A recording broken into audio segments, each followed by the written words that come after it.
तो स्वागत है मेरे यूट्यूब चैनल पे। देखिए आज हम आपको वो क्वेश्चन बताएँगे जो कि पेपर की दृष्टि से इम्पोर्टेंट क्वेश्चन हैं, ठीक है? इन क्वेश्चनों को आप कैसे लगाएँगे वो भी बिल्कुल आसान ट्रिक में।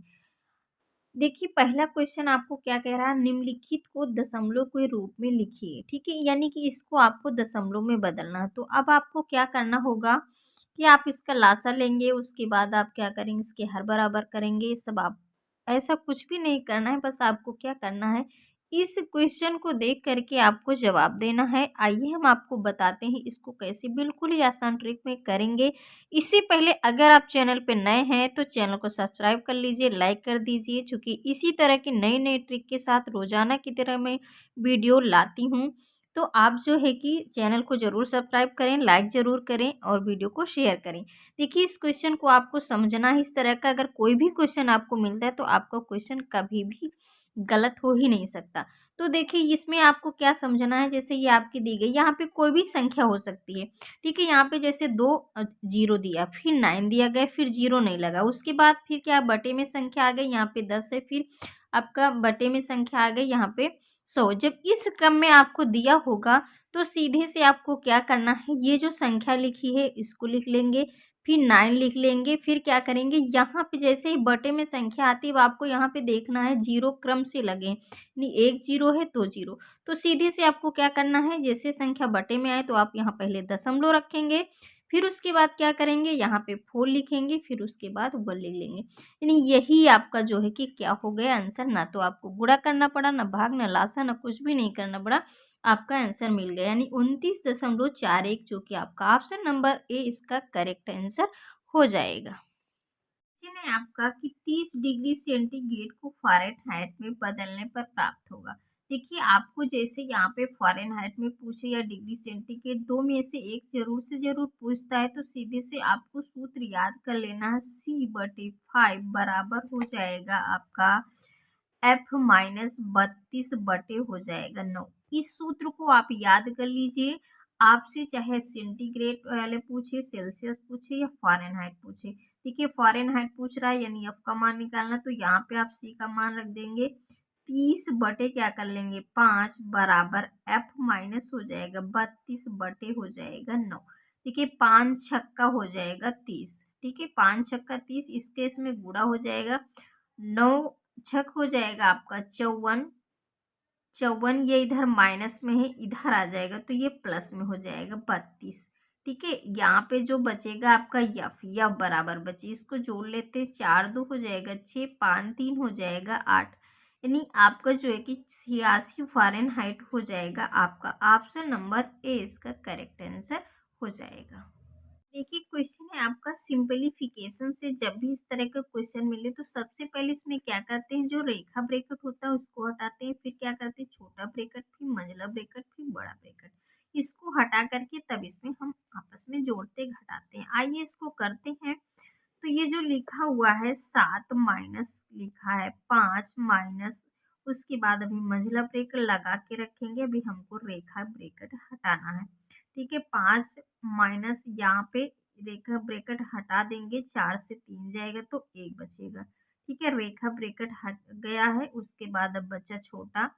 अब क्या करेंगे, यहाँ से हमें जो है कि छोटा ब्रैकेट हटाना है, अभी जो है कि कोई भी चिन्ह नहीं बदलेंगे। यहाँ पे माइनस का चिन्ह लगा है तो यहाँ पे चिन्ह बदल जाएगा, -5 ये प्लस का 1 हो जाएगा, ठीक है। यहाँ से मेरा जो है छोटा ब्रैकेट जो है कि हट चुका है। अब क्या करेंगे, अब हमें करना है यहाँ से मंझला ब्रैकेट हटाना है। तो मंझला ब्रैकेट हटाने के लिए देखिए यहाँ माइनस है तो ये -6 हो जाएगी, ये माइनस है तो ये प्लस का 1 हो जाएगा, उसके बाद ये प्लस है तो यहाँ पे 5 हो जाएगा, यहाँ पे माइनस का हो जाएगा 1, ठीक है। यहाँ पे अब लग जाएगा आपका बड़ा ब्रैकेट, उसके बाद 7 माइनस, फिर क्या करेंगे, यहाँ पे अगर माइनस के चिन्ह देखिए बड़ा ब्रैकेट हटाएंगे, ठीक है, तो 7 माइनस हो जाएगा 5, प्लस का हो जाएगा 6, माइनस का हो जाएगा 5 और प्लस का हो जाएगा 1, आपका बड़ा ब्रैकेट हट गया। अब इसको सॉल्व कर लेते हैं, ठीक है। आइए इसको सॉल्व करते हैं। देखिए प्लस के पहले जोड़ेंगे, उसके बाद माइनस को घटा देंगे। देखिए 6 7 13, 1 हो जाएगा 14, ठीक है। प्लस के 14 हो गए, माइनस माइनस यानी माइनस के 5, माइनस के 5 हो गए 10। तो 14 से 10 जाएगा तो आपका कितना बचेगा? 4, वो भी प्लस के। 4 जो है कि आपका आंसर हो जाएगा। आपका ऑप्शन नंबर ए इसका करेक्ट आंसर हो जाएगा। क्वेश्चन नंबर है आपका, देखिए क्या कह रहा है कि 7, 11, 15, x, 14, 21, 25 का औसत 15 है, तब यक्स का मान होगा। ठीक है, जब भी इस तरह का क्वेश्चन मिलेगा तो आपको क्या करना है, जो आपके यहाँ पे औसत दिए गए हैं इनको क्या करेंगे, योग कर लेंगे। आइए इनका योग करते हैं।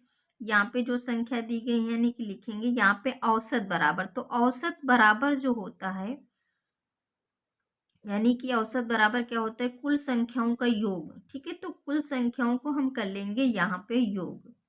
देखिए यहाँ पे यक्स है तो यक्स को भी हमें जोड़ना पड़ेगा। ठीक है, बटे में क्या कर लेंगे, कुल संख्या, कितनी संख्या, 1 2 3 4 5 6 7, 7 है तो 7 रहे।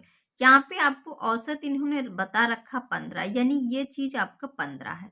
ठीक है, औसत 15 है, तो अब यहाँ से यक्स की वैल्यू निकालना है, तो यक्स की वैल्यू अब आसानी से आप निकाल सकते हैं। देखिए इसका इसमें गुणा हो जाएगा, 15 सत्ती हो जाएगा 105। फिर उसके बाद क्या करेंगे, इनको सबको जोड़ लेंगे। देखिए यक्स को इसी में नहीं जोड़ेंगे, ठीक है, ये अलग रहेगा, इसी में जुड़ा रहेगा प्लस का चिन्ह लगा के। आइए जोड़ते हैं, तो यहाँ पे आपका 5 है। ठीक है, 5 एक हो जाएगा 6, 4 10, 5 15, 16, 16 7 हो जाएगा आपका 23। ठीक है, 23 की 3, 2 2 4, 1 5 6 7 2 9। ठीक है, और प्लस का यक्स है तो प्लस का यक्स बटे, नहीं बटे यहाँ पे नहीं रखना क्योंकि यहाँ पे आप बुरा कर चुके हैं। ठीक है, आप क्या करेंगे, इसको इधर पक्षांतर कर लेंगे। 105 माइनस हो जाएगा 93, यहाँ से मेरी यक्स की वैल्यू निकल आएगी। ठीक है, 5 से 3 जाएगा 2, 10 से 9 जाएगा 1, यानी एक्स बराबर आपका आ गया 12। तो सी नंबर इसका करेक्ट आंसर हो जाएगा। ये क्वेश्चन है वेरी इंपॉर्टेंट। इस तरह के क्वेश्चन कोई भी एग्जाम होगा XYZ सब में इस तरह के क्वेश्चन पूछे जाते हैं और बच्चे गलत करके आ जाते हैं। देखिए इसमें पहले समझना है, क्या कह रहा है, 30 विद्यार्थियों की एक कक्षा में 40% लड़के हैं और शेष लड़कियां हैं। कक्षा में लड़कियों की संख्या पूछा। ठीक है, जब आपको ये पता हो गया कि 40% जो है कि लड़के हैं, तो लड़कियां कितने प्रतिशत हो जाएंगी, तो लड़कियां आपकी हो जाएंगी 60%। 60% क्या हो जाएंगी, ये लड़कियां हो जाएंगी। ठीक है, आपने कैसे पता किया, कोई भी चीज होती है 100% होती है। ठीक है, तो 40 जब लड़के निकल गए तो 60% जो है कि लड़कियां हो गई, तो कितनी जो है कि लड़कियों की संख्या पूछा। तो यहाँ पे हम लड़कियां बहुत ही आसान से निकाल सकते हैं, सीधे से लिखेंगे लड़कियां। उसके बाद यहाँ पे कितने विद्यार्थी, 30 गुणे क्या कर लेंगे, यहाँ पे 60 बटे हो जाएगा 100, दोनों जीरो से दोनों जीरो कट जाएंगे, 6 3 का 18 हो जाएगा। नहीं, लड़कियां आपकी 18, सी नंबर इसका करेक्ट आंसर हो जाएगा।